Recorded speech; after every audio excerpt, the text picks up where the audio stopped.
Community Motors West Side, the GM Superstore next to Cinema West. Community Motors of Mason City, we give you more.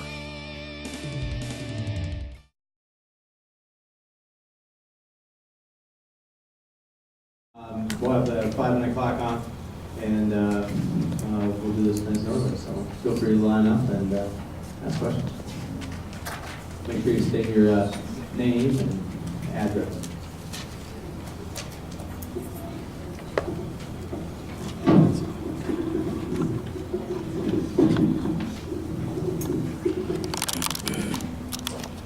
Dr. John Brickman, 7 Woodbine, Mason City, Iowa. I served as City Health Officer for 16 years. Following my resignation retirement, the Sarasota County Public Health Department picked up the role of City Health Officer. One of the reasons I'm here tonight is that there's been conspiracy against the Sarasota County Public Health Office. They have not been asked by the council to advise them on the medical risks of this project. That is also true for the County Board of Supervisors who have spoken negatively to Sarasota County Public Health Department, and also a very nasty letter from the North Iowa Recorder President who almost threatened the Public Health Department to get involved with whether this was a health risk to the community or not. I go back 16 years ago when Stan Romans was mayor and the question of radon and the Mason City water came up. And the council was very interested in that because the money that the city would have to commit to a water purification system. The mayor, Stan, and I went to Iowa City where the water management for the state is located on 3 different occasions to understand the risk to the citizens of Mason City. At this point in time, I'm not aware of any mayor or council involvement with the Sarasota County Health Department. However, I know our staff has met with them and asked them not to participate in this activity. Saying that, I don't know whether it's a health risk or not, but there are questions that if you go to the website that any physician would be concerned about. And do we have a representative of EPA here? Not here, or is there an EPA man in the house? No, but we have environmental engineers from DNR. Okay, I'm going to quote from the U.S. EPA's Clean Air Scientific Advisory Committee, established under the Clean Air Act to provide scientific advice on setting air quality standards, states, quote, there is clear and convincing scientific evidence that significant adverse human health effects occur in response to short-term and chronic climatic exposures at and below 15 micrograms per cubic millimeter, the level of the current PMR 2.5 standard. The second quote, again from the same organization.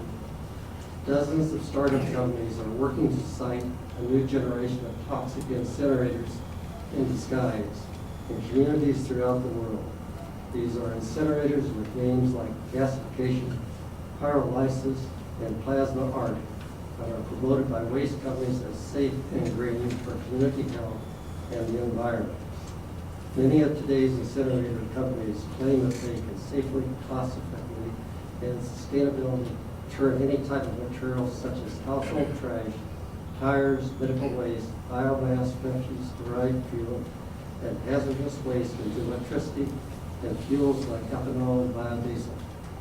Some companies go so far as to claim that their technology is zero emissions or pollution-free and not in fact incineration at all. However, all of these technologies emit dioxins and other harmful pollutants into the air, soil, and water, and they are defined as consideration of the U.S. Environmental Protection Agency and the European Union. Again, there's questions in my mind after reading this material from the U.S. scientific agency and listen to the presentation tonight. I'm unclear as why there is a discrepancy in the information. I think there is a potential health hazard.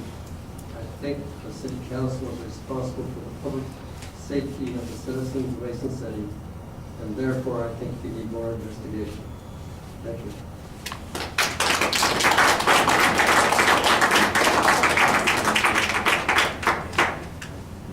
There we go. Thank you, Dr. Brinkman. Anybody from the DNR or Mr. Fossbender want to comment? I know Mr. Fossbender was taking some pretty open notes in. Well, you know, the EPA also sets limits on what you can emit. And they've set those limits based on their safety studies. And just because it's in a landfill doesn't mean it's not emitting things. Because landfills have their own sets of emissions, either water and air, in terms of the NOx and methane. So I just have to look over what references have been cited here. My comment is that if the facility meets the requirements of the EPA, then it's meeting that. And chemically, incineration, gasification, and pyrolysis are three totally separate things. Incineration is where you're taking oxygen with carbonaceous and hydrogen bound materials and making CO2 and water. Gasification in the classic sense of adding air and gasifying portions of waste to make a synthesis gas is where you add enough oxygen to make carbon monoxide and hydrogen. This process is neither of those. It's pyrolysis, where you keep the air completely separate and it's more of making charcoal. And it's been around for a long time. It's well characterized. Thank you. I do have, I know you'd love to feel this. I did bring, the other night, I was at the landfill meeting, and based on what we believed at the time, we thought it would be less than 250 tons a day. So I distributed a couple copies of the regulations that the facility would be subject to. But if they're over 250, then they are in fact subject to the EV. And I brought a couple copies of those, 10 along. I didn't bring very many, but I'd be happy to leave those.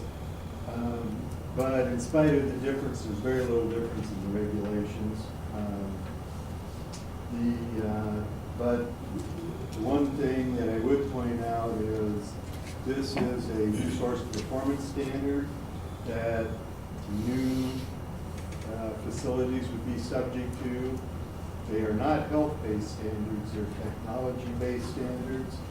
And just so there isn't any misunderstanding about that, it is based on what EPA has determined that facilities should be regulated to based on a technology basis.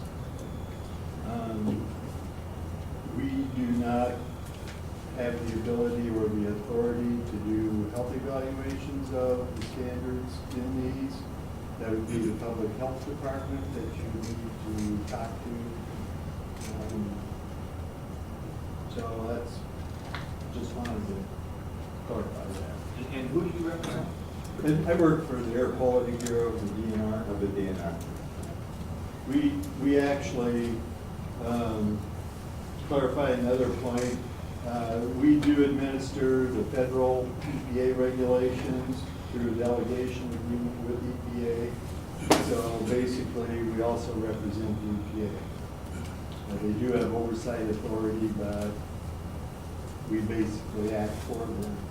There is one other regulation that they would be subject to from an air quality standpoint, and that would be the turbine emissions. There are separate standards for turbines that only look at a couple pollutants, sulfur dioxide and nitrogen oxides.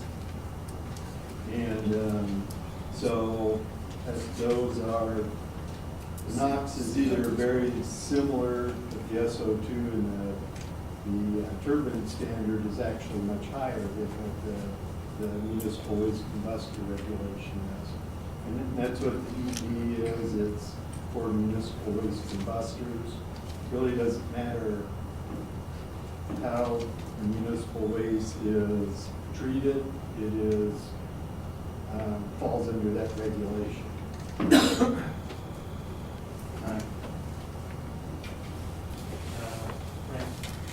emailed those photos. All right. Mr. Madison? My name is Ralph Madison. I live at 1015 Oldwood Lane. I have a question for the DNR people. I have a question for the group in general. I don't need an answer from you, but I want you to think about the answer you might give. We have, for the last 40 to 50 years, had a plant here in Mason City polluting the air with a stench that you can't believe. It's on the east side of town. Now, this is a story that'll bring me to my question. They're in the process of putting a new plant on the west side of town, and it is currently producing that same stench. Now, the question I have for the DNR is, 4 years ago, we went to the local DNR and asked them to monitor the stacks and tell us what is causing the stench and what can we do about it. We were told at that time we have no way of monitoring stacks and it doesn't cross our field. My question to you is, what technology has changed that you're going to be monitoring the stacks of this plant, and why your refusal to monitor the stacks of the Vicor plant when you were asked? The question I have for the audience is, you're concerned about a plant that's going to be a mile from town, and I understand that concern, but Vicor has a plant in the heart of this city, and you're not concerned about that. Thank you. Thank you, Mr. I'm not sure exactly what the question is, really. I'm not familiar with whatever happened several years ago. But I would mention that we do not regulate odors. You know, it's as simple as that. We have no authority to regulate odors.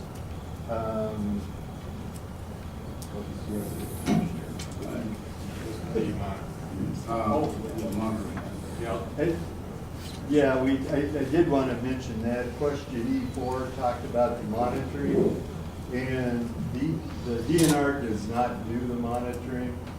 There are a couple of continuous emission monitors that are required on the emission points that burn the syngas. Those are required to be installed by the regulation. Those do give real-time information that is recorded at the facility and reported. If there are emissions that are over the standards, the only other monitoring that is required are the emission tests on the stacks for the other pollutants that are regulated. And those are required to be repeated annually. Then the results of those reports then are submitted to the department, and of course our public information. Where are these automatic reports reported to? Hey. Go ahead, Mr. Mossberg. Well, I was going to say that, you know, we've all had the experience of going out to our trash can to put in that last load of trash on the day before pickup day, and you open that thing up in the summertime and it's pretty ripe. Okay, so yeah, there's an issue with smell anytime you're talking about garbage. But I want you to consider the fact that this is going to be an enclosed building, and there's also going to be multiple gas turbines inside this building. And one thing about gas turbines is they suck an awful lot of air. So the notion of keeping a negative vacuum on this building and having an airflow that then goes through the combustion system of those gas turbines is pretty straightforward from an engineering standpoint. And in terms of the mass impact, just to give perspective, if you look at, say, the rotten egg smell of hydrogen sulfide, your nose is able to pick that up at about 3 parts per trillion. So, you know, that's a pretty small amount. you know, they put that in natural gas so you can smell it, so that, because natural gas doesn't have an odor about the same level. So the point being is that in terms of the amount of mass of the smelling stuff is very small, and from the engineering control, you've got that pretty much well built into the facility. I'll just add on the question on where the report's sent, they would have to send us summary reports, so if they had any excess emissions, and then those reports would all be public information. So they'd be sent to the DNR office. All right. Thank you, Mr. Kerr. Ms. Lancaster. Thank you. My name is Stacy Lancaster, 230 South Louisiana Avenue in Mason City. First, I'd like to say thank you for this question and answer time. And it's so nice to be able to scribble and actually come up and ask questions and get answers. So I'm excited about that. Actually, my questions are for you, Mr. Yavorski. Is that, am I pronouncing it right, Mr. Flores? As you know, there's a bunch of us been out there scrambling to do research, and we've done some phone calls. And so I'm just going to put it on the table, some of the things we've discovered, and maybe you can help with the discrepancies from here and there. We have talked to a gentleman by the name of Mr. Paul Conant. He's a PhD. I'm hearing that you guys may be familiar with him. Okay, so for everybody else, he's a PhD chemist as well as an environmental toxicologist. Retired back in Massachusetts, I believe. He spent the last 26 years actually traveling the world, looking at all different sorts of incinerators, gasification pyrolysis, and plasma arc. His assertion is that there will be pollution and there will be toxicity. He has research to back that up. Your assertion is that there will be no pollution, and I guess I'm wondering why the discrepancy, and what do you have for data to back up your assertion? And let's handle each one Okay. as you come down. We'll go back and forth. First- 8 minutes. Make it quick. First, we asked Dr. Steve Mahab if he knew, if he knew Paul. He actually does, because Paul attended the Oneida plant. Yep. And him and Lateef had a long discussion. Lateef's assumption after that discussion was Paul understood the unique things that Paul was doing, that Lateef's doing on his gasifier, that other gasifiers are not doing. It's one of the reasons we spent so long looking for his, which is the interlocking airlock. So when that drops, there's two separate panels that goes into an air vacuum chamber, then back down. So he's worked on that. When you look at the broad spectrum and incineration, totally different process, you're going to find different things. Pyrolysis is different. When you look then at pyrolysis, you got to look at how the gasifier is made up. Right. And that's why when Lateef and Paul actually had the conversation, Lateef came away very happy with it. And his statement to us was that Paul was happy with Lateef's gasifier, not others, but Lateef's.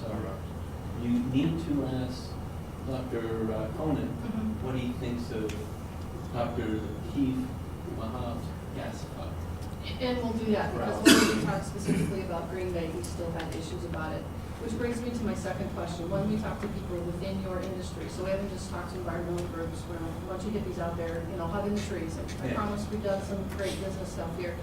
They say that there is no such thing as no air. It doesn't exist, because there's air even within the feedstock, which does affect how it's burned. So how do you respond to that? And I'll give an thing, and then these guys might want to add more to it.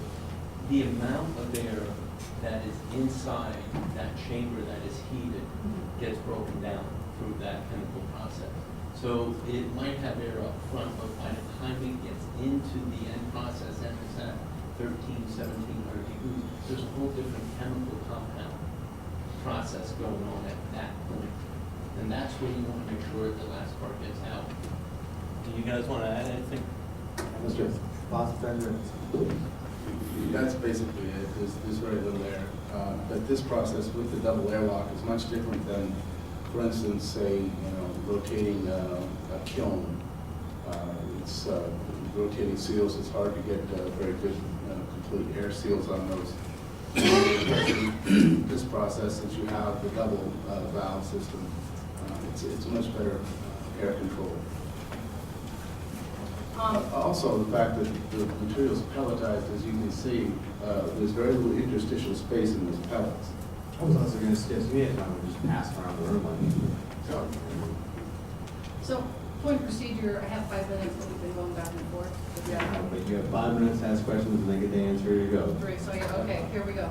So, Then the other part is that all the research that I've seen, all the educational materials I've seen, and then talking to people within your industry as well as Dr. Conan, this two-part process, the first part produces bottom ash, the second part produces fly ash. Within your presentation, you were saying you were producing bottom ash. Can you explain that?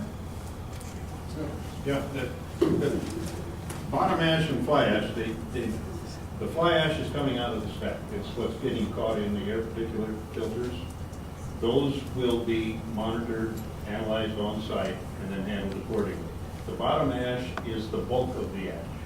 We could generate as much as 50 tons a day. So how clear for me? Lancaster, your time is expired. More time. We have rules and structures for a reason. And we are allowing them to answer those questions without any trouble.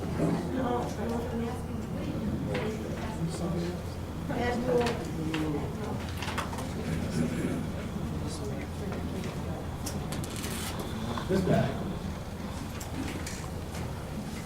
Carol Patno, 306 9th Street Northwest. I'm just going to throw my questions out there in a group, so I am not cut short in terms of what I'm prepared to say. I will be using the term incineration. I will be using the term dioxide. Incineration, in my estimation, and I'm certainly not a chemist or anything, is when waste, in this case, or trash, is broken down, combusted, and you have an ash product that's left. So that's how I'm going to refer to it. I'm also going to use the term dioxides because dioxides are part of what's in garbage, and that's what's going through this system, and you can't destroy an element from what I know. My first question is going to be for Mr. Flores, and I want you to answer it later. At the landfill board meeting, someone asked you a question about the ash, and you talked about how it was combusted and it was the product that was left from the waste or trash. And then you said it's not something you would want to roll in, so I would just like you to address why you wouldn't want to roll in it. Not right now, because you made it sound very clean. The next question I want to ask, let me give a little bit of information first. In the last 10 years, there have been many recommendations have been made to the EPA to establish stronger pollution standards. The recommendations have been based on scientific data from public health groups such as the American Medical Association, American Lung Association, the American Academy of Pediatrics, the American Heart Association, and the American Cancer Association, or Center. Based on nationally recognized science and advice from these public health groups, the EPA Clean Air Scientific Advisory Committee also expressed serious scientific concerns to the EPA regarding public health and the National Ambient Air Quality Standards for airborne particle matter, and made a recommendation to establish stronger standards. There's an EPA informational report that I have a copy of that was put out on October 24th, 2011, that states that pollution standards are meant to protect Americans from mercury, lead, and other harmful pollutants released by incinerators, and that includes dioxins. They can lead to developmental disabilities in children, as well as cancer, heart disease, asthma, and premature death. The EPA further stated that those standards are currently going through an interagency review. New EPA guidelines will not be established until after this plant is functioning. And at the landfill board meeting last week, one of the DNR representatives told everybody that this facility would be grandfathered in, so they would not have to meet the new established standards that are stronger than the ones that we currently have. So my question, when I'm done, is to the elected officials.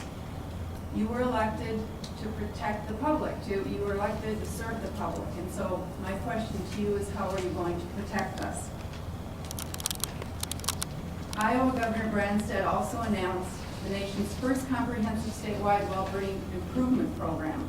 This Blue Zones project strives to make Iowa the healthiest state by 2016. The committee selected will be provided, or communities, selected will be provided with resources and funding to help residents make lifestyle changes. Based on healthcare cost savings and gains in productivity, these changes could allow the state to redirect as much as $16 billion in funding over the next 5 years. Mayor Buckmeyer has asked the residents to sign up and help Mason City become one of Iowa's Blue Zones committees. And I do think that if that happened, it would bring attention to this community, and it may increase tourism. Again, my question is to the elected officials. Based on the pollution concerns that I've addressed in my first question, how does this project, CES project, impact Mason City's ability to be selected as a blue zone area?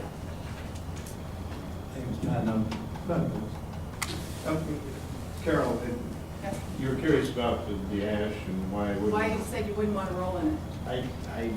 Just because it's dirty.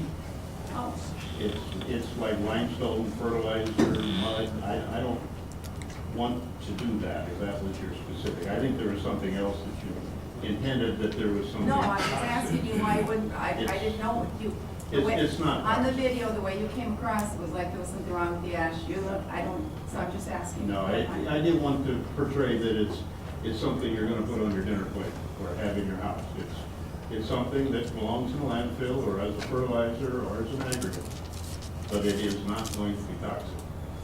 It'll be tested, analyzed to be certain.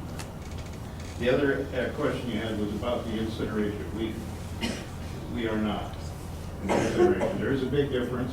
When you get an opportunity to view the slides, maybe you'll see the largest difference there is the lack of creation of dioxins.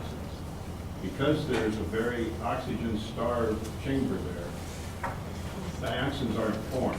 That's a chemical process that requires oxygen. I'm not saying the dioxins are formed, but that if Ms. the Patton, would you mind dioxins just- are on the materials when they go into Ms. the. Patton, Very little. your time is expired. Well, Go ahead, Mr. So- DeBoerski. yeah, and just to, and I wrote down. Folks, we have them here to answer the questions that are asked in the 5-minute period. Well, and I wrote down what she was talking about for Yeah. public health of the airborne particles, the accidents and mercury, the new EPA guidelines. We have to follow the EPA guidelines. We've been saying dioxins are not going to be formed in this process because you need oxygen and you don't have the oxygen to make that dioxin. I would, maybe I'm not conveying that properly, so if DNR or Mr. someone Bond, else Mr. wants to Bond, try for a it. moment. Well, I heard something that Ms. Stark, that she meant, is it Carol Patton, she mentioned that the dioxins were in the waste and that they weren't, you can't destroy an element. Well, dioxins are not an element. Dioxins are a compound. The elements comprise chlorine, carbon, hydrogen, oxygen. You can't destroy the elements, but dioxin is formed, and it's formed by the reaction of carbonaceous compounds with chlorine. And you form an aromatic ring and two oxygens and a lot of chlorines on the outside. And to do that, you need chlorine, Cl2. And to get Cl2 in this kind of environment, you need oxygen to catalyze that. If you don't have any oxygen, you don't have any chlorine, and so you don't create these things in the first place. And who are you? I didn't catch his name. Mr. Weaver, Who thank is you. he represent? This is. Who do you represent? Go ahead, Are you with Mr. the DNR? What? Go ahead, just. I was asked to be here by the city. By who? So who do you work for then? Mr. Weaver. Nobody explained it. Consultant. You're what? An independent consultant. Hired by Mr. Trout? What? I didn't know who he was. He said he was here because of the city. Right, he's here because of the city. Mr. Fassbender was asked, he was recommended by Department of Energy as a consultant that could answer the questions. Due to the time frame that was available, we asked him to be here, but without having approval of this board, I wasn't able to pay for his expenses. Now, his expenses are going to be covered by CES, if not covered by us. I have to get that approval at a later date, but in order So at the to- next meeting, you're going to have Mr. Khan or somebody here then too? But, Consultant? Because I Mr. read- Yarvorsky met works with- closely with the Department of Energy. He's already told us that. He doesn't Right. belong to the Gasification Association. Mr. Khan, the He senior- he works with the Department of Energy, which is on film, on tape. Mr. Weaver, the bottom line is this, that Mr. Fassbender apparently was referred by the Department of Energy. He is a PE, he has an MS in chemical engineering from the University of Washington, an MBA. Business Economics from the University of Washington. He has a BS in Chemical Engineering from the University of California, Berkeley. Is that correct, Mr. Fossbender? That is correct. I would say you probably have experience in this matter. Okay. So, is there anything else you'd like to add to this? Anybody folks from the DNR? Yeah, go ahead. Yes. This is David Phelps from the DNR. I just wanted to say just a little bit, about the comment about EPA's been asked to strengthen standards. There's two different types of standards that we're talking about. The one that the EPA is looking at strengthening are the ambient air standards, those standards that determine how much pollution is safe to be in the air. But the other standards that we've been talking about are the emission standards that are allowed to be emitted through the stacks. I explained the other night that as part of the process that the company will go through in the permitting will be for us to look at the emissions that are coming out and run a dispersion model and compare those to the ambient air standards to make sure that they will be below those levels. If they are not below those levels, they can't get permits. So I just wanted to clarify that there's two different types of standards that we're talking about here, and I can explain that more later on if there are more questions. But that's that. Thank you very much. Go ahead, Joe. And just so everyone knows, we don't get to choose the EPA standards we have to meet. That's dictated by DNR.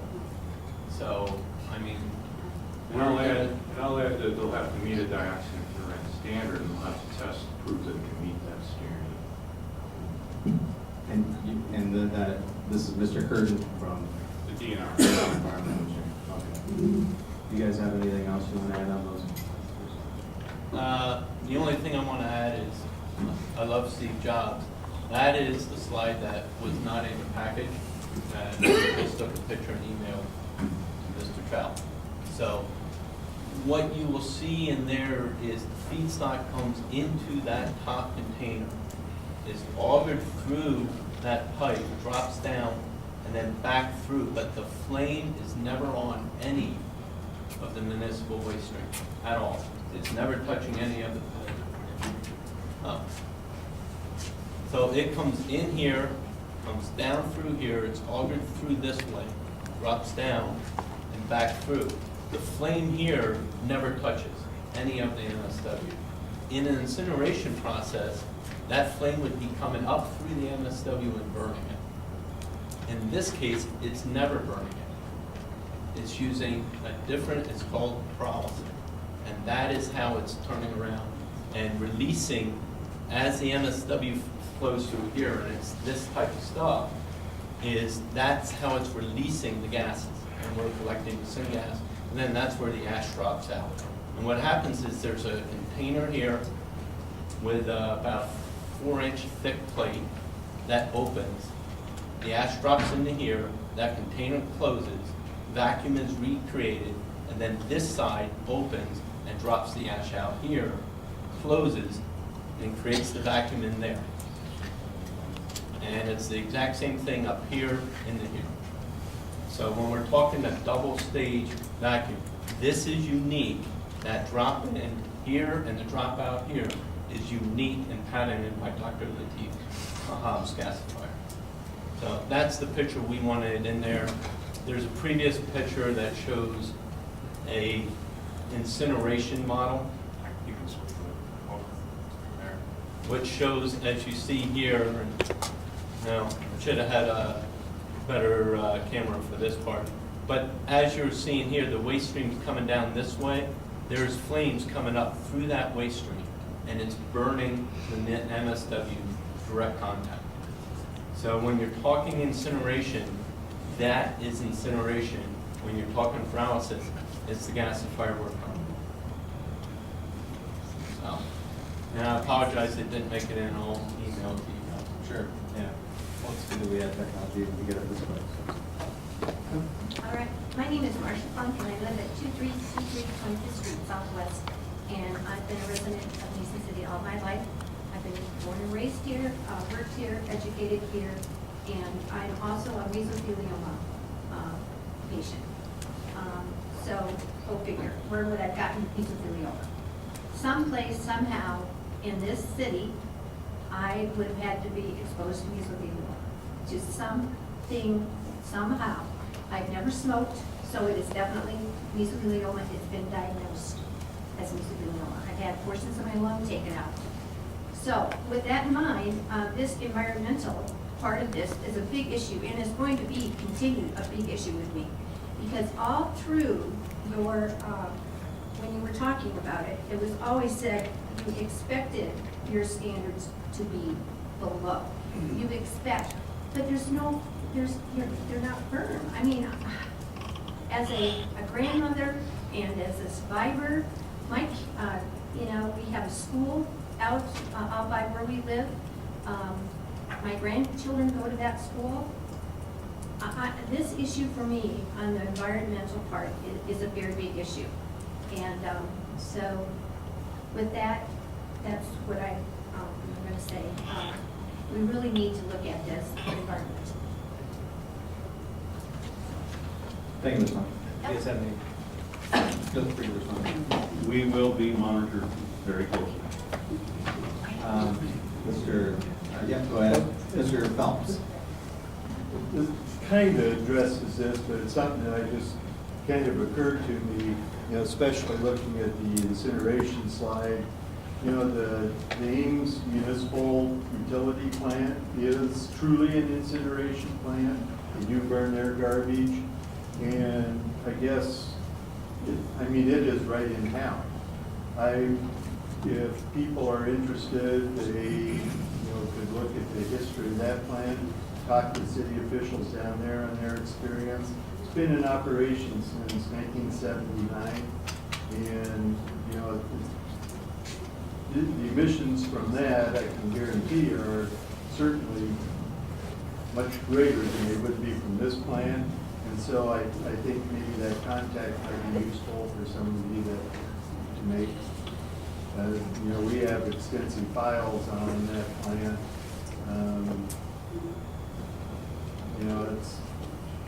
It's not too extensive, because it really isn't. There haven't been issues, throughout the years. The original testing was there, but that would be something to think about. Just probably. It just struck me that for a good portion of my life, I lived out at the Hanford facility out in eastern Washington, which is where there's a lot of interesting things. And it turns out one of the most, although Hanford site is where they made all the plutonium for the American nuclear arsenal, we have a giant nuclear waste dump out there.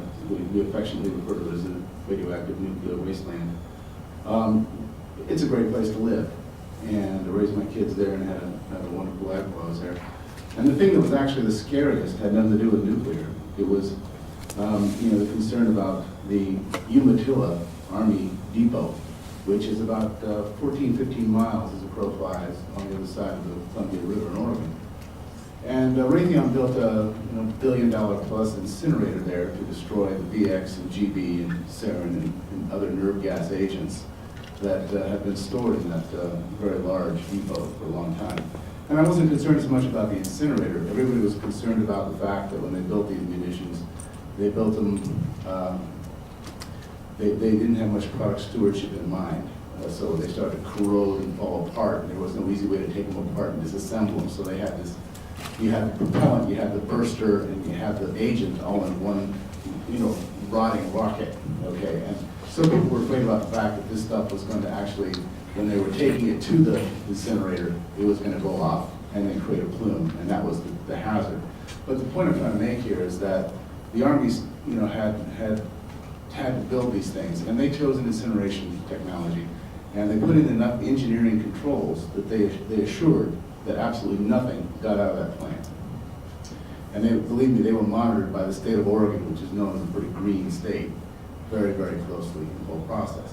So the point is that, you know, you're never gonna have nothing. If you wanna shut down, you know, everything, you know, close down the interstate, stop driving cars, ride your bicycle, it's not practical.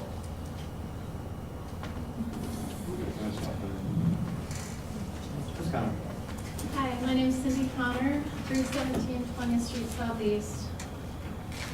I have some questions here that I was going to ask. I don't even know where to begin. First of all, when the syngas goes into the combustion phase, that's when all the dioxins are released. And they're in the form of nanoparticles. So supposedly they scrub this gas and clean it. And then this gas that is formed from burning plastic and tires, and so you can imagine what this gas is comprised of. The DNR does not test for nanoparticles. Nanoparticles are what we breathe into our lungs, what crosses the blood-brain barrier. That's the harmful stuff. There's no test for that.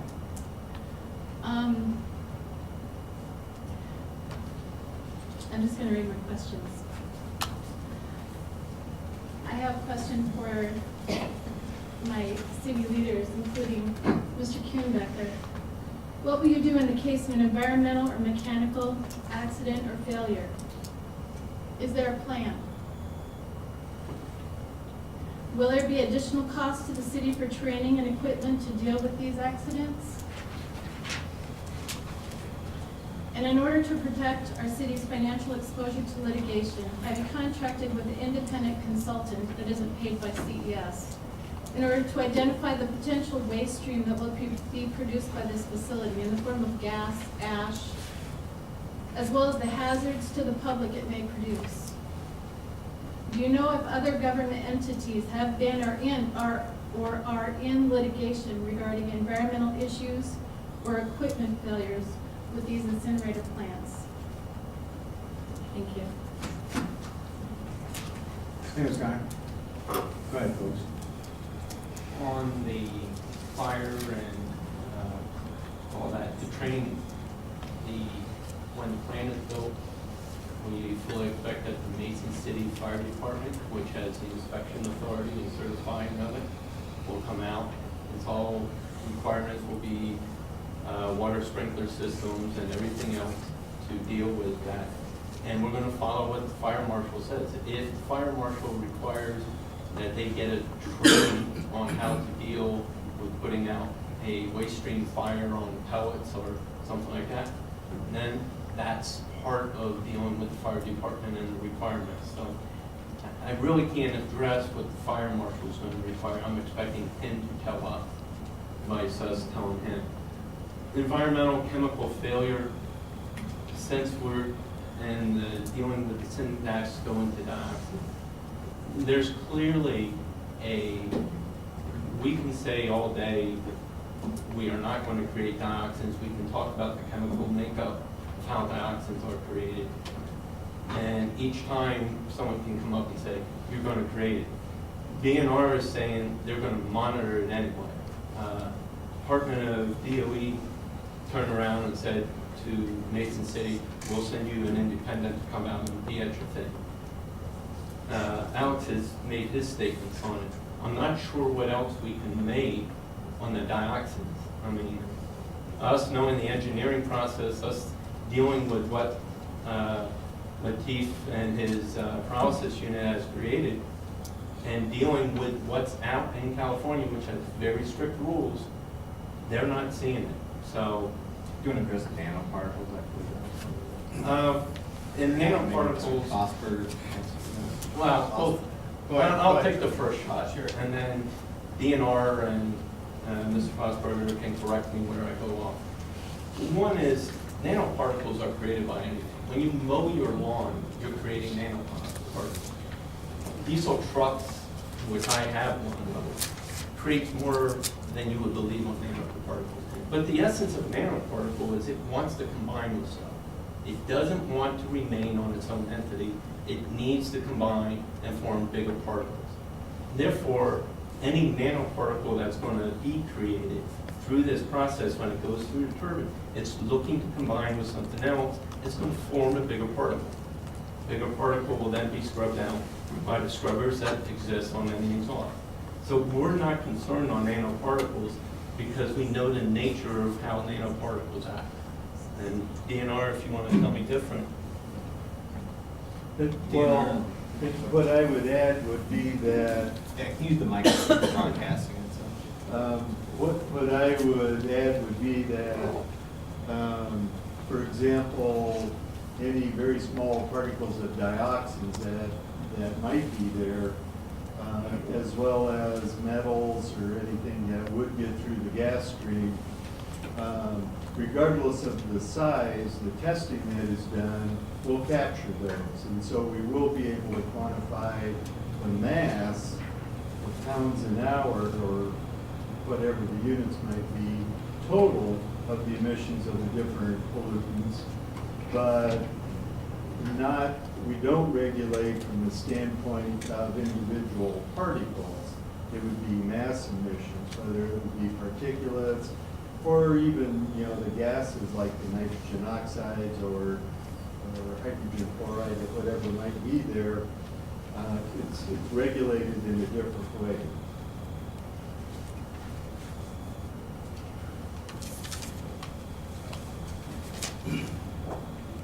From a scientific point of view, run by and chat with local professors at the university or whatnot. What's interesting about nanoparticles and what makes them interesting is the fact that their surface to volume ratio is so extreme. With a huge surface for the amount of mass that's actually there. And that causes them to have these interesting properties. But one of the things about making nanoparticles, and I was involved in my work at Lockheed, where we looked at a number of different nanoparticles, 3 different nanoparticle systems, is the nanoparticles want to stick to something. They're looking for an excuse to stick to something and not be a nanoparticle anymore. In this process where you have things enclosed at very low velocities, and they are in there for an hour at a time, any things that are created, if there is anything created, which I would doubt, it was looking for something to stick to. It's going to stick to it. If you compare that, as Joe mentioned, with the diesel truck, where you've got a cylinder that's firing, and you make the soot, when it's under heavy compression, you've all seen the smoke coming up. The time between when that soot was in the cylinder and when it was emitted is very, very short. And those particles are frozen. And even there, you make the soot, but those things want to stick together. So nanoparticles is really a special thing, and I know it's a big vogue term, but actually making separate nanoparticles and keeping them separate is extremely difficult.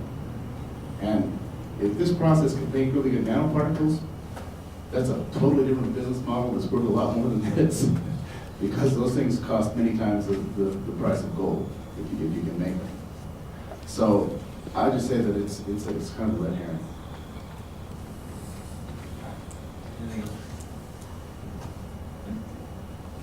I'm Katie Boat. I live at 228 North Crescent Drive. I'll just read through my questions.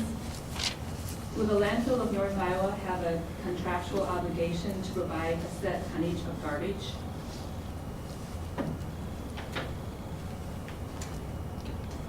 I want you to answer that question. We would prefer that.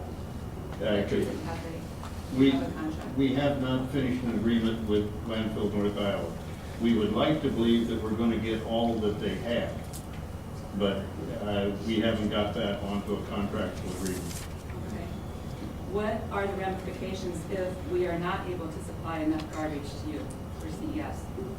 Right now, the amount of waste stream that landfill North Iowa has the ability that is way above our minimum requirement.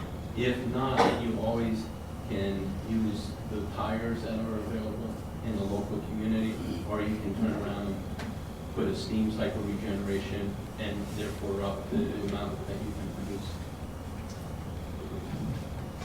Turning trash into money is a hot new business venture, as you know.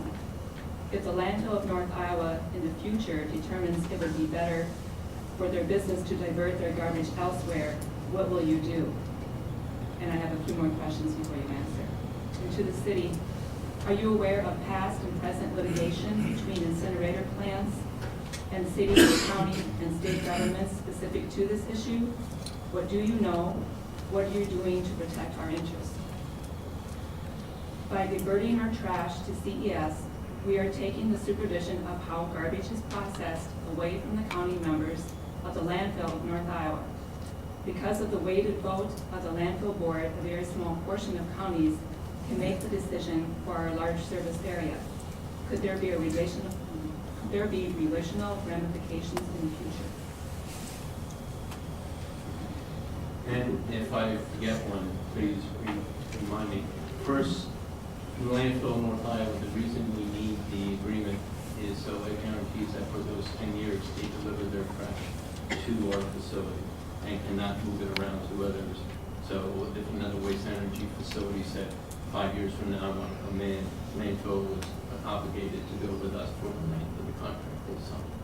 Second is the obligation to the city is we are 100% funded. If you're talking Harrisburg and the fact that they could go bankrupt, that city of Harrisburg took a bond and was funding of their incineration plant, not a pyrolysis plant, but an incineration plant. They made some bad decisions and worse off, and they also took some money that they should have taken and spent it elsewhere, and they forecasted that they were going to make returns on money that they never should have forecasted. Our model does have the city doing nothing for us except the tax abatement, and that's it. Our money is tied with Forbes Financial, who has reviewed the process, reviewed the financial model, business model, and has aligned the funds. So Forbes Financial and us have the risk if we don't produce. The city does not. And did I get all of them answered? Or did I miss it? I think you answered. Okay.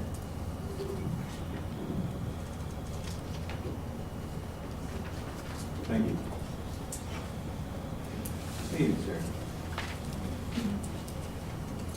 David Tass, 634 South Carolina Avenue, Mason City. I've been in this town most all of my life. I have one major concern that I'd like to know. XL Energy built a new power plant, and I know it takes tremendous amounts of water. I don't know how much, but I know it's a lot of water that they tap into our aquifer to consume. We got a new ethanol plant. I didn't go through this ethanol plant when they had an open house, but I did the Hamlintown one. They got 3 12-inch wells. The Hamlintown plant uses tremendous amounts of water. I'm sure this one uses comparable. I would like to know the impact of how much water, now that this place is gonna come on, because I know they're gonna also use a large amount of water. I'd like to know how much are you expecting to use, and has anybody done any studies to see how this is affecting our aquifer and the amount of water we keep draining out of it? That's it. Thank you, Stats. David, we will not have a well. We will not be tapping the aquifer. We will be on city water.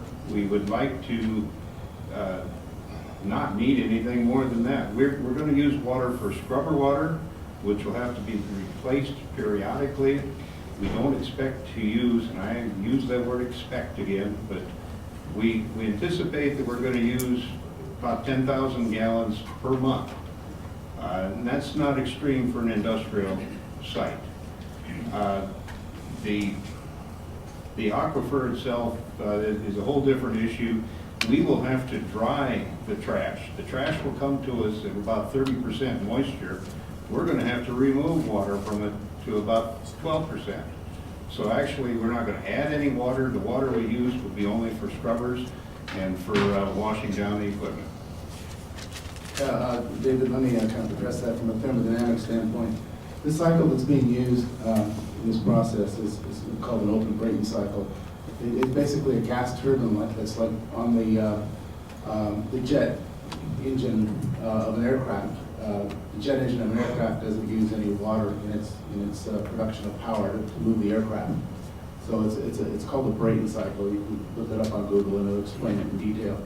The systems that use a lot of water are called the Rankine cycles, where you have a steam plant and a steam turbine. And there you have to have a heat sink where you have a cool place where you're dumping thermal energy, and that's typically water, and that's where you are using a lot of this water. So, for instance, in the new plant that you've got, this new gas plant that's up the road here, I'm not certain, but I'm pretty sure looking at it that is what's called a combined cycle, where it has both a Brayton and a Rankine cycle. So it has a gas turbine, which is also, they take the heat off that turbine after it's gone through that, and they fire it again, and they run that through what's called the Rankine cycle. And the Rankine cycle, that's where they need the water. This process is just a gas turbine, just no Brayton cycle. So it doesn't, the thermodynamic process does not require that water. Thank you. Anyone else? Go ahead, sir. If I could just Mr. add, Felt from the DNR. if I could just add one comment about, the using aquifer water. Anytime, and I know specifically for the Golden Grain plant, anytime somebody proposes to pull water, I'm an air person, but the water people do evaluate what the impact will be on that and whether or not there's water even available to supply the demands of the new plant. But that is evaluated, before they have to get water withdrawal permits. So that is evaluated. Well, strictly from the standpoint of the amount of water that you're talking about, the amount of water is small. 12,000 per month is a small unit for us. And when you look at the users that we have in Kraft and some of the other facilities that are here in town, between Sunny Fresh, Cargill Kitchen Solutions, and Hormel, the amount of water that is used by those industries is far, it's unbelievable compared to, this is a very, very small region. Hi, I'm Angie Lesher. I live at 220 Pebble Creek Drive here in Mason City. And I just had a few questions. I got in here a little late. So first of all, the only other facility like this is in Green Bay currently? Being constructed. So you don't have something like this up and running, this, exactly what you're putting here, what you want to put here, you don't, this is your first? We do not. These components are all operating separately. Okay, so you don't have, you all of your figures and all of your numbers and charts and stats are figures that you don't know for sure. They're compiled for each component separately and then completed into a single system. Okay, so you're gambling that all of that is going to be correct and nothing's going to go wrong and we're not going to pay the price, basically. We're not gambling with $35 million. We're working on this to try to make the best system we can. We're getting the data from the manufacturers for working units that are in operation. But basically, you don't have one. There is not one of these. And I understand progress and forward thinking, but I feel like you're putting our city and our children at a huge risk for something that basically we already have. That's just my opinion. And then secondly, about the little pellet ashes that you said you didn't want in your home. You thought they might go to, what were the things that you said? They will go for use as fertilizer on cropland, or aggregate in concrete production, or they will be simply returned to the landfill. Okay. As waste. So what do you use fertilizer for? To improve the integrity of the soil. So what do you do with fertilizer? What would you do with the fertilizer? You would feed it to animals or you would put it in the ground? Fertilizer is used to improve soil condition. So you're putting it in the ground and it's being, so when we grow plants, corn, beans, or whatever, then that is being, ultimately it ends up in our house. It ends up in our home. Because whether it's corn that gets fed to cows, then we eat beef, it's in our home. You don't want it in aggregate, which is, you make steps out of it, you make countertops out of it. That's in our home. I'm sure there was a time when they thought asbestos wasn't harmful and it's up in the ceiling, but you know what, it was.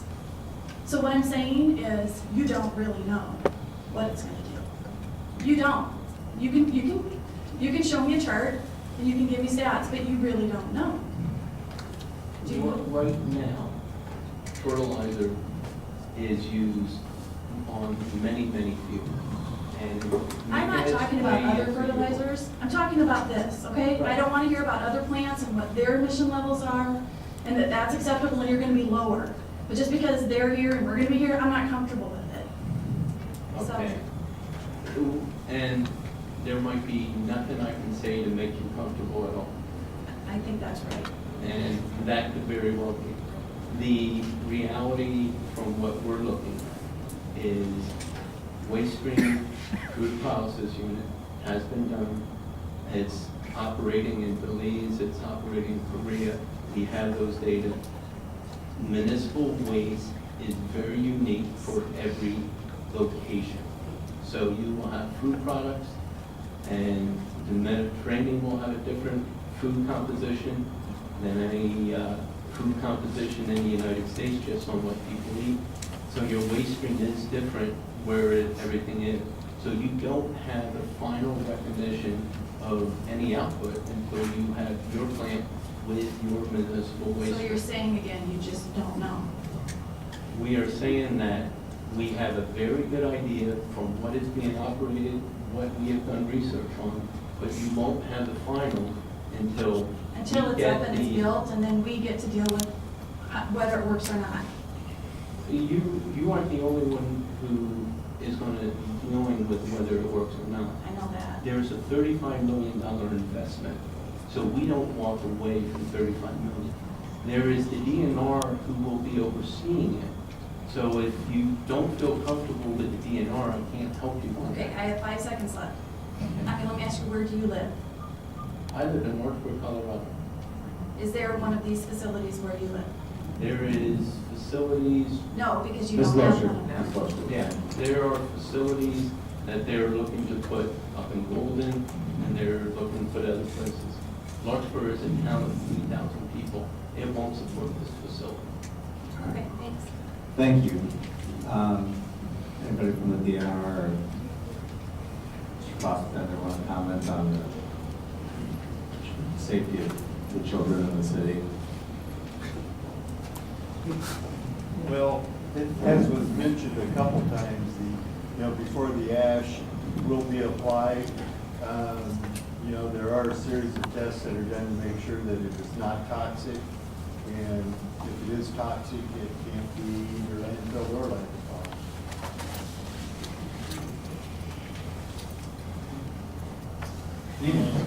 My name is Claude Funk, and I live at 2323 25th Street Southwest. I'm about a mile away from where this facility is going to be built. I have about 3 or 4 concerns. One of them is the noise level.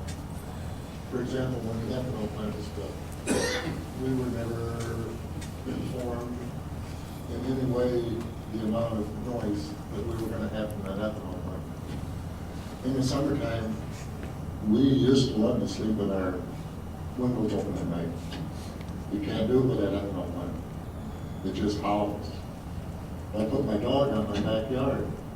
My dog howls from the noise that I'm getting about. Now, I don't know if this plant is going to release any more noise, or as was suggested before, we were somewhat concerned about the odor also, and you said it was minimal. Well, that's sort of in the nose of the beholder.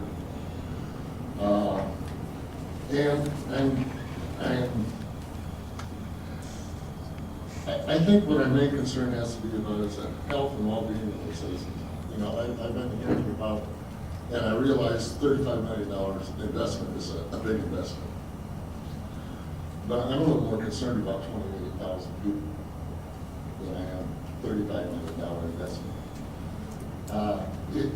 I would feel a lot more comfortable if there was a plant that some of our councilmen or representative that you elect to go, if there was a plant that was up and running somewhere, so they could go to that plant and they could see and they could hear what the decimals are that it puts out, or what the odor that it puts out, or what if it puts out any ash. I mean, we have nothing to compare it by. And I think that's what our main concern is here. It's not that we don't trust you. At this point, with the hazards that it could be, I don't think we should trust anybody. If we had something to compare it by, I think there'd be a lot less concern and maybe a lot more, people would feel a lot more comfortable about it. Right now, we have nothing to compare it to. And right now, if I were to put my home up for sale tomorrow, and they start blowing the stacks at the ethanol plant, I couldn't get my home. And if we add ash on top of that possibility, maybe some ash or odor, I'm gonna have to live there till I die. So, I mean, I think that's what our main concern is. It's not, we appreciate anyone that comes and offers us 50 new jobs. I mean, 50 new jobs that could afford support 50 new families. That's great. That's great. But there's a lot of apprehension. From the noise level, the turbines are sitting in an insulated chamber box. So about 20 feet from it, 10 feet from it, you will hear it, but when you get outside of that range, you aren't going to hear the noise. They are specifically designed for noise reduction. On the odor, yes, we've talked about how we're going to pelletize, because when it's pelletized, it doesn't have that odor. From going and seeing, I would recommend there's plants up with this process unit, but it's Korea, it's Belize, it's Germany. If Mason City wanted to go and travel to those areas and look at it, and that's up to Mason City. But for inside local or close to this area, until Wisconsin completes their Oneida plant, there won't be a plant like this within driving distance. Now, my understanding is the ash will be returned back to the landfill. It depends. The ash is, we do not feel in our analysis the ash is going to be toxic. We're hoping we can either sell it to a cement factory to put it in as an aggregate, or we can turn around depending on how the testing was, and it could be used as fertilizer. There is some thought of that. We don't think it will be toxic at all. It would, if the cement company would not want it, then it would be sent to the landfill. Thank you. Thank you, Mr. Funk. Appreciate it. Stephen. Hello, my name is Michael Hoffman, 17401 230th Street, Mason City. I do have a couple of questions. One is in regard to, there's a couple actually for the City Council. About 2 years ago, the Mason City Council opted to recapture $200,000 in tax credits and abatements from IC Systems for failing to fill a certain number of jobs by a specified date. Would the City Council obviously, if this entire venture is approved, and moves forward right into any contract with CES, an option to recapture the tax abatements in a similar manner in the event of things like any emissions violations, operational failures resulting in dangerous situations, or emissions or related financial events involving an entity like Landfill North Iowa or the numerous carriers. And all of this is a hedge to kind of protect the community in the event things don't go as planned. And on that note, if they did to put this in some sort of agreement or contract with CES, the City Council can also negotiate into the terms of the contract to protect all affected parties, including compliance with future environmental regulations and requiring CES to retrofit the facilities if needed by new regulations that do come out. And in that way, they could further protect the public health and the interests of Mason City financially as well. Mr. Trump, I think you're fully prepared to answer that. Right. When it comes to the city, we work, that will not work. When it comes to those types of development agreements, we put many types of clauses in them. Primarily, we focus on the fact of them creating a certain number of jobs and maintaining those jobs. But there are other clauses that go into them, and we would simply negotiate those with CES as to the terms that would be involved with those. If they're required to meet DNR regulations in order to be in operation, then those probably are easy terms to consider in the development agreement, because they've already have a requirement to meet those above and beyond anything we could impose on them. So those types of things could be negotiated into the contract, yes. And as we've done in the past, like you say, we could change what type of benefit they would receive based on how they met those regulations with regards to creating jobs, et cetera. And just to follow that up, we fully expect that there will be milestones of thou shalt have X, what employees will by that date, and any contract we sign. You also said that you would be testing the ash to verify it remains non-toxic. What is the plan? Perhaps the city or DNR could answer this. What is the plan if we discover that indeed the ash is toxic or becomes toxic because of mechanical breakdown or something like that? What is the plan? How do we correct it from a community standpoint, environmental standpoint? What do we do that? And Go ahead. before Mr. DNR Thomas. speaks, one is going to really depend on what DNR states for the handling of it.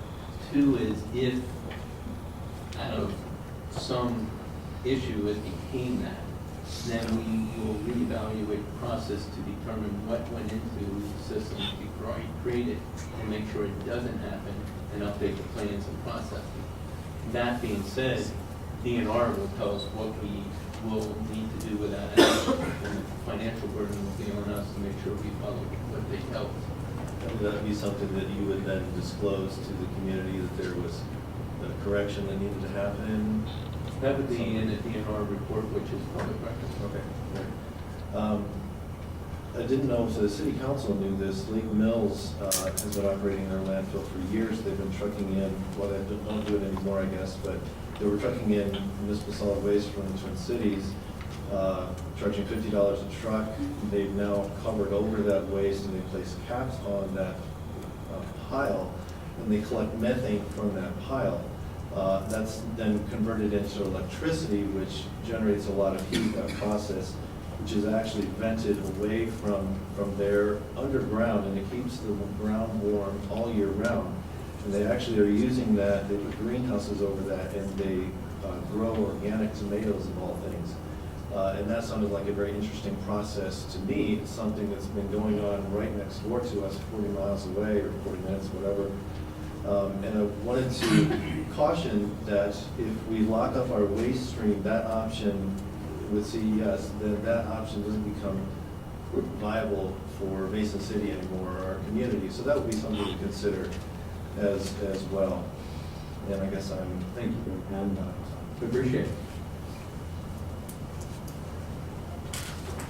Sorry. From a DNR perspective, Okay, did I say, Go ahead, please. did I say anything that you guys didn't agree with? Well, I'm really concentrating on one of the other comments. The Lake Mills landfill does run generators, and they do generate electricity from the methane that is generated by the decomposition of the material that's been buried over the last however long it's been there.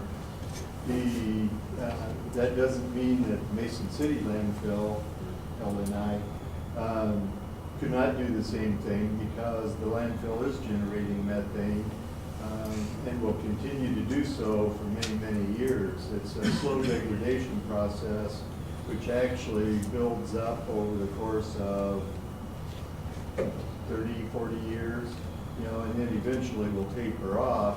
So the landfill that is in place now could actually do that. What it would mean if the waste was diverted would be, at some point, the amount of methane would start to trail off because no new waste was added. But for a period of many years, it could be done. The other landfill, I don't know, were they actually required to put controls in because of the size? Once you, the LNI is of the size that is regulated by the federal landfill regulations, but until the emissions reach a certain level, they're not required to control those. The Lake Mills facility is required to control those, and the method they chose to do that were to install the generators and actually burn the gas that's given off. You know, it obviously is a different process, it's creating the gas, but you know, it is something that could be considered. It's not something that's necessarily ruled out by this new facility. Anything else there? All right. Ms. Hardy? My name is Joanne Hardy. I live at 5 Fairmeadow Court in Mason City. I got involved in this project because I have 2 grandchildren who attend Newman Elementary School and a 2-year-old granddaughter who attends the Newman Daycare, which is the largest single-site daycare in the state of Iowa, and it's a mile from this proposed site. Those children deserve safe air. The questions I have today, though, are about the money. When this project was first proposed, I assumed the company was financing this project themselves because they needed to try to demonstrate that they could get a plant up and running so that they can sell other plants to other communities. Since there are no other plants like this anywhere, I still think they have a great need to demonstrate that it might work, but I've changed my perception about trash and its value. CES is not revealing much about who they're working with or how they're financed, but they're a private company and they are not required to be transparent. Alliant is required by law to buy the electricity produced because Iowa considers it to be renewable, even though the resources will be destroyed in the process. If CES is selling the power to Alliant for 5.5 cents per kilowatt hour, which is just an average guess because that's not been revealed either, that doesn't sound like a lot of money, 5.5 cents per kilowatt hour, but when you do the math, it's $4.8 million a year. That's a lot of money. CES gets property tax abatement for 10 years, which is worth $100,000 a year. There's a tax credit of 1 cent per kilowatt hour for municipal solid waste, which figures out to $875,000 a year. And then there's income from the metals and other recyclables that are pulled from the trash and sold. And there are millions of dollars of your tax money available to CES and to other projects like this in the form of grants and tax credits and loans from the Department of Energy and the Department of Agriculture, and there's lots of money out there for demonstration projects. CES is claiming 23,000 carbon credits that they can sell. The point is, this is not a gift to the community. CES is a profit-making business, and they're going to make a lot of money here. Fair enough. I don't know how many of you read a magazine called Waste Age, maybe you don't. My husband happens to be a subscriber. A recent issue has advanced information about a conference in February in Chicago called Municipal Solid Waste to Biofuels Summit 2012. It's for people who are interested in doing this kind of project, and right now there are a lot of people interested in doing this kind of project. They will be discussing how to make lots of money from trash because of the tax incentives and the tax credits and the grants and the guaranteed loans, all paid for with your tax dollars. It's the next big thing.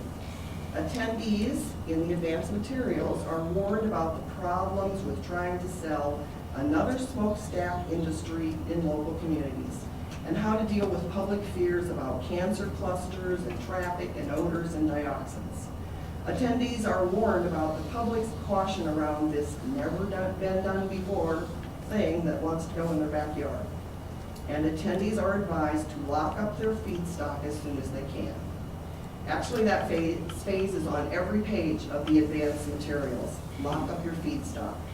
The feedstock is our trash, and it feeds the plant to make energy. Lock it up means get a contract.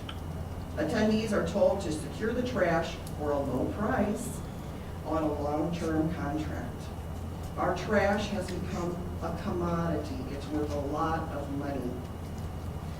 In this new technology, and here we have CES trying to lock up our trash in a 10-year contract for free, aren't we generous? And with a property tax abatement. So my questions are to the city. Based on the future financial gain to be made from our garbage, why are you giving it to an out-of-state private company? Have you or the city administration talked with other counties in our landfill area, and how do they feel about losing this opportunity to generate income for their own city and county?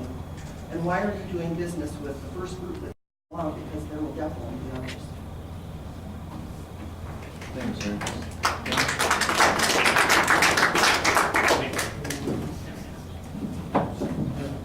I think as far as yes, we could also say that about other industries that come to our community as far as the ability for them to make products and make money. I think that we need to look at the fact that we're looking at an industry that is interested. Yes, we're first. There's not always sometimes an issue with being first. This could end up being something that, as we have with other types of things, we could end up being one of the best in the nation at taking a look at these types of things. So we see an advancement for this. We see jobs, 2.5 million in payroll. We see in turn options that have been lost for jobs by other businesses. So I think that what we're focusing on here is the fact that we've created an industry that provides the ability to lengthen the lifespan that we have at our landfill. We pay that fee. It goes up over time. We're also creating jobs for the community, and based on the things that we've been hearing already, the recovery of the any type of waste that might be produced is being addressed and regulated. So I think that as far as an economic development project, it makes sense, and that's why we're doing it. Go ahead. I'm Maxine Brinkman, 7 Woodbine Road, Mason City.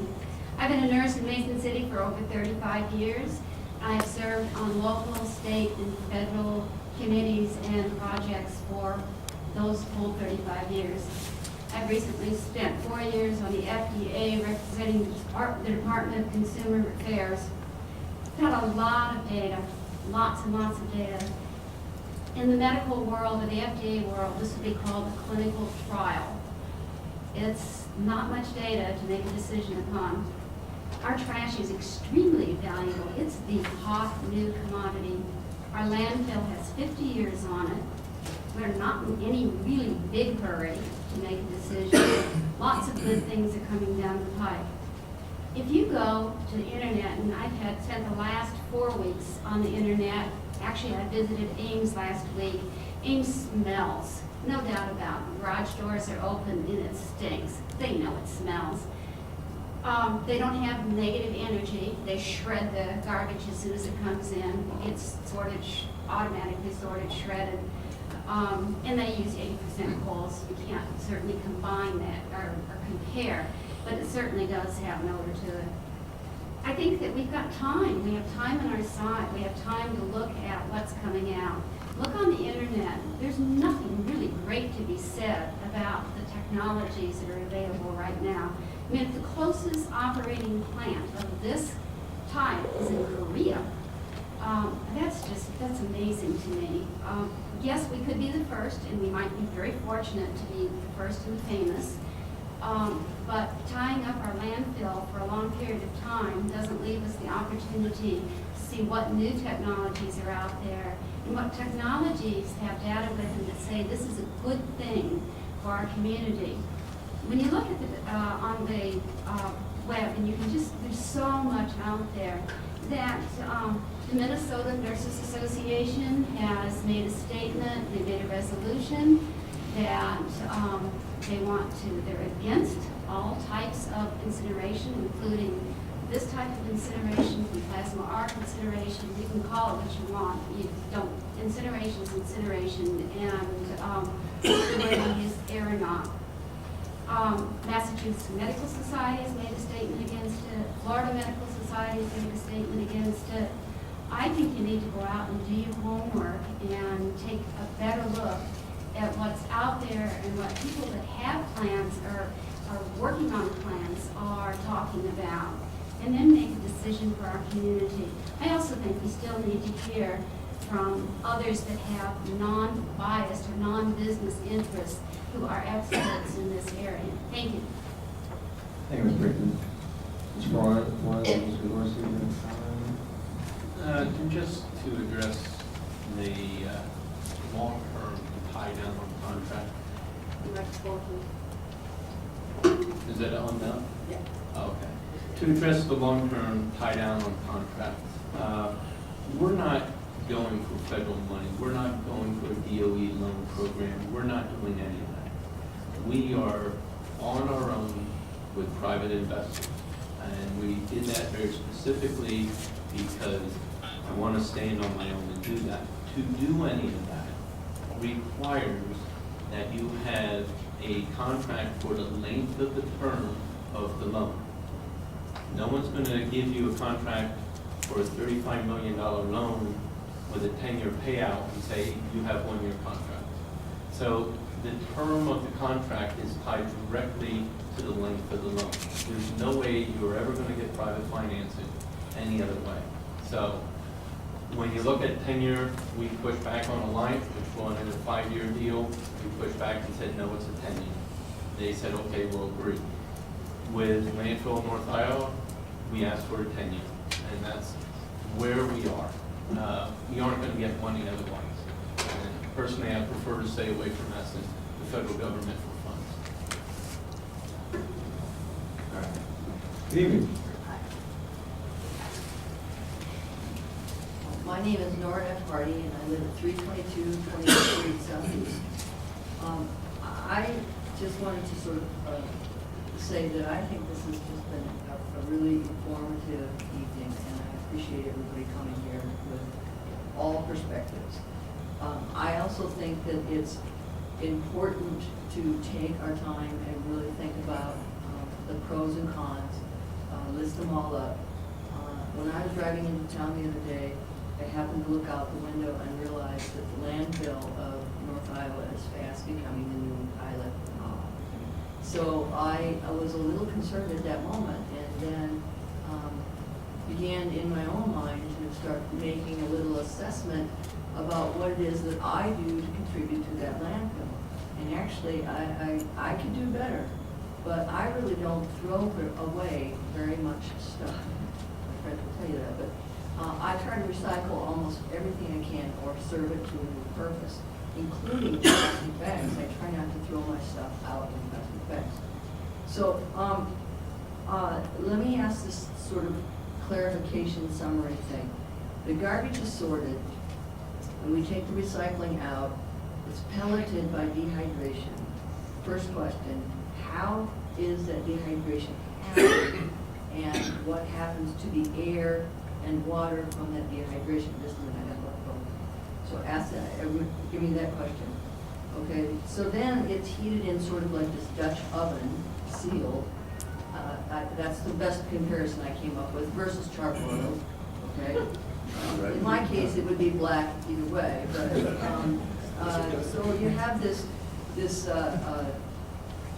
ash that comes out as a result of that. When that ash is that sort of, I guess you could say, dehydrated and condensed, doesn't it become much more, I don't want to say toxic, but intense, okay? That's the other question. Another question.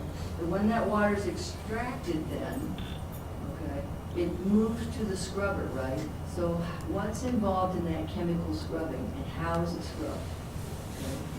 Okay. Then that gas, doesn't that go to run the turbines? Am I getting this right? Okay. So when it runs the turbines, there's another question about the emissions from the turbines. Okay. What happens? You talked about the fact it was in a building and it was sealed, and that would cut down on the noise. but how does that cut down on the turbine emissions? And what's involved in the turbine emissions? Because that was kind of briefed over, or if it wasn't briefed over, I didn't get what you said. Okay. Also, how many other places have you talked to about this for potential other sites? Wasn't quite sure that you did talk about that much. And I think those were really all the questions I had. Okay. And so, first off, and we'll work some upfront.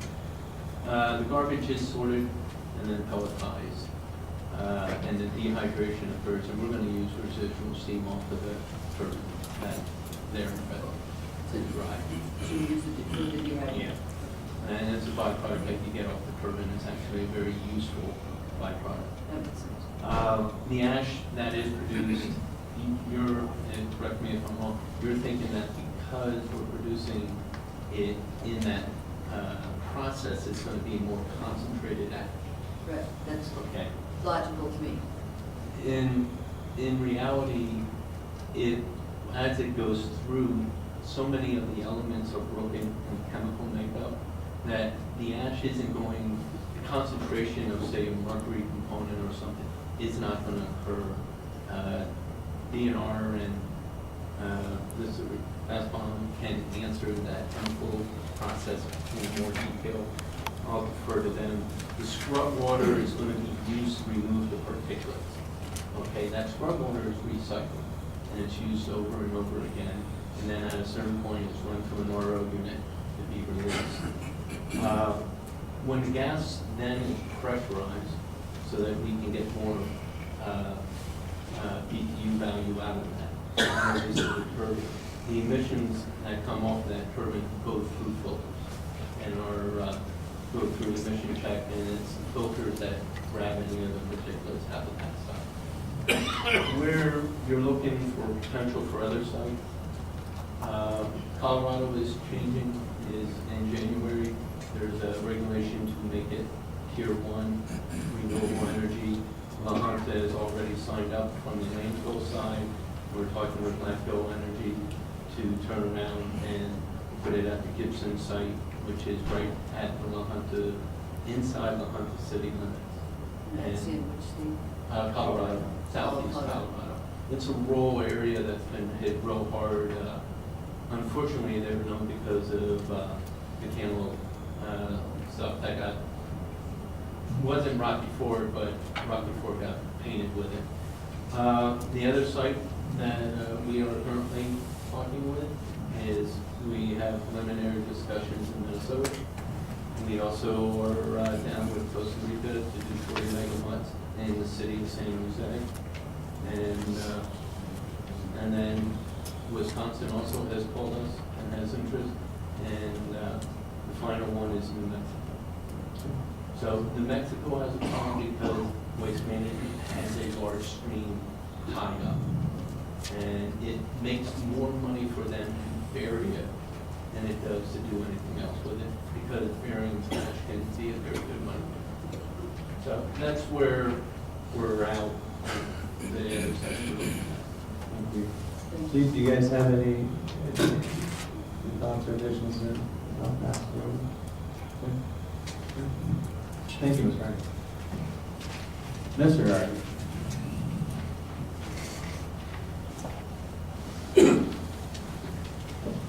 My name is Kevin Hardy. I live at 1460 East State Street. And I just got a couple of questions.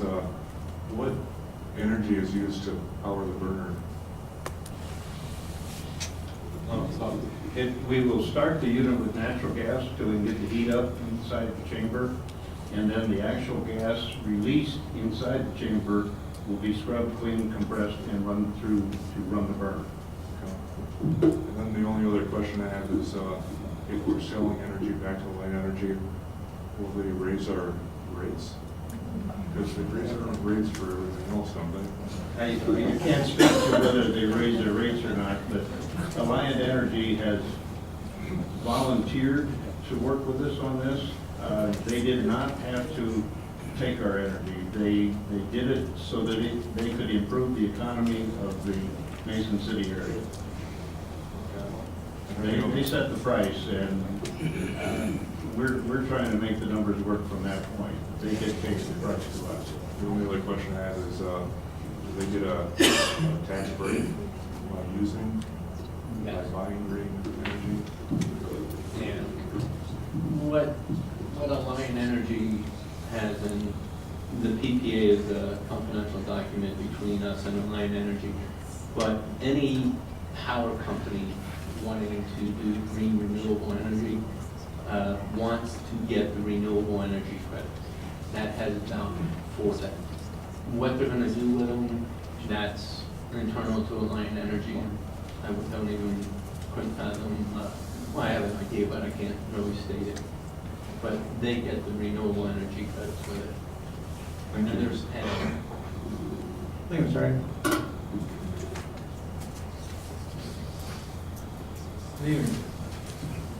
My name is Joseph McGraw. I live in Bunker Hill Square here in Mason City. I also own a business about a mile from the proposed site. First of all, thank you for looking into Mason City. I think the town is a great fit for what you're trying to do. You're hearing a lot from the people that have some concerns, and I share their concerns. I have a 9-year-old daughter. Of course, I'm concerned about her health. But engineering is a method by which things progress and move forward. And I think these guys have done a phenomenal job. Their display on how the process works, I can even figure it out. I'm not that smart. Not that I could build one. I'm not going to compete for your trash. I don't think our garbage has a whole lot of value sitting out there. I'd like to reduce that pile. I'd like to see it less. 50 years from now, my daughter will be around. A lot of us won't. So passing the burden in the future to them is not fair. Coming up with renewable sources of energy is also a concern. And it's great. We got a lot of energy right now, and it's cheap, and it's only $4 a gallon for gas. But in the future, it'll probably be more than that. As will natural gas, as will solar, wind, you name it. The concerns that are being expressed are legitimate. I agree, and we want to move carefully on it.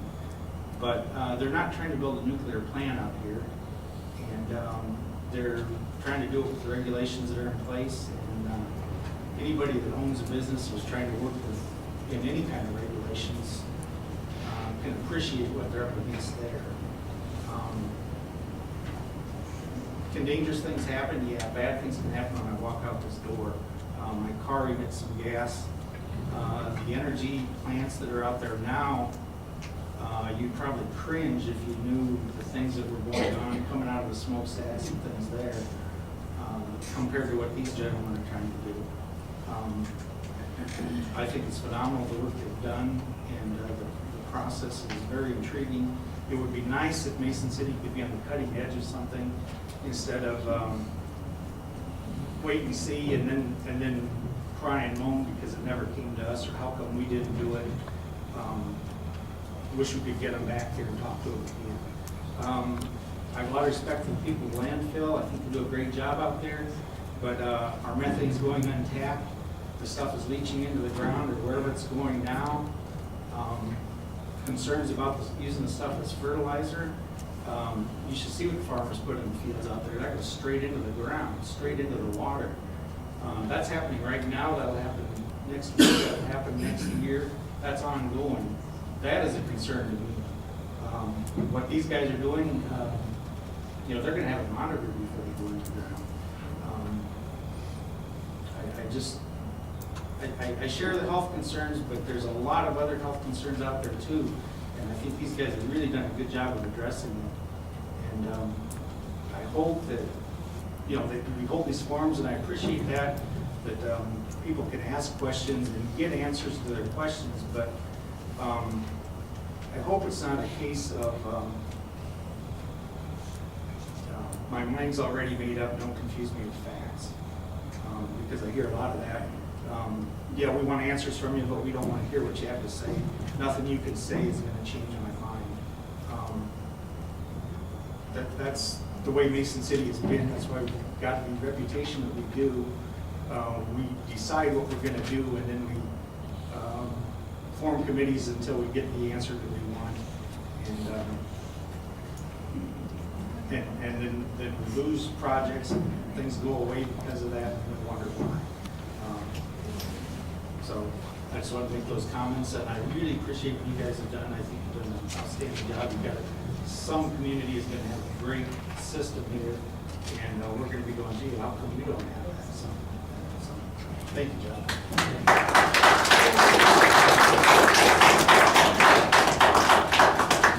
Thank you. Name, sir. Good evening, Burton Kipping, 56 Circle Terrace.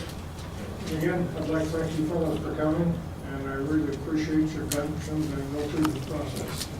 As a former business owner and manufacturer, I have dealt with EPA, OSHA, DNR, a lot of things. Hey, we Keep can- going, keep Okay. going. All right. All right. The chairs have malfunctioned again. They ate another person. All right, go ahead. Okay, and again, I want to just reiterate what Joe said. Every time I approach the airport out here from the southeast, I look at that big pile up there, it's growing 130 feet, I guess it will top out at, and we'll be starting another pile in. And that garbage out there is really not doing anyone any good. And my understanding is you're not going to use the gasification off of that. So it's going to be there for perpetuity. So I'd like to see something like this. It looks like they've explained the process pretty well, and my understanding of incineration and stuff like that. This looks like a pretty well closed loop system. There shouldn't be much emissions from it. Talk about incineration. You look at the number of crematories we have around the country nowadays. They are incineration systems, and they are emitting things. So again, I'd like to assure the council and members of the landfill board really consider the facts here. And a lot of the stuff that's been expressed here is opinion, and I feel it's not based in law. Some of it's not based in fact. So again, thank you, fellows. Thank you.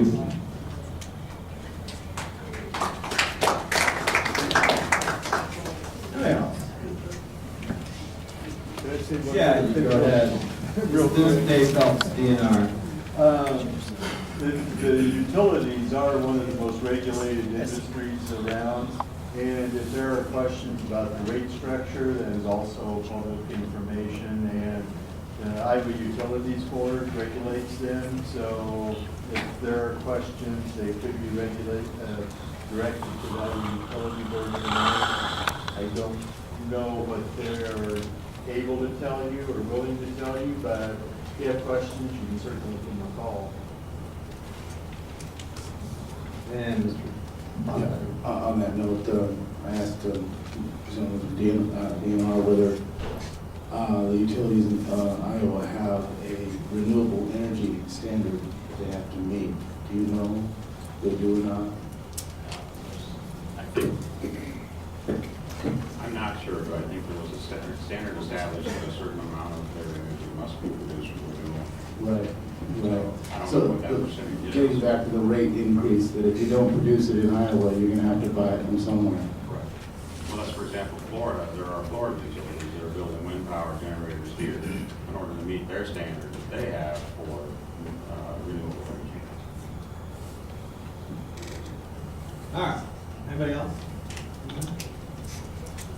Going once? Twice?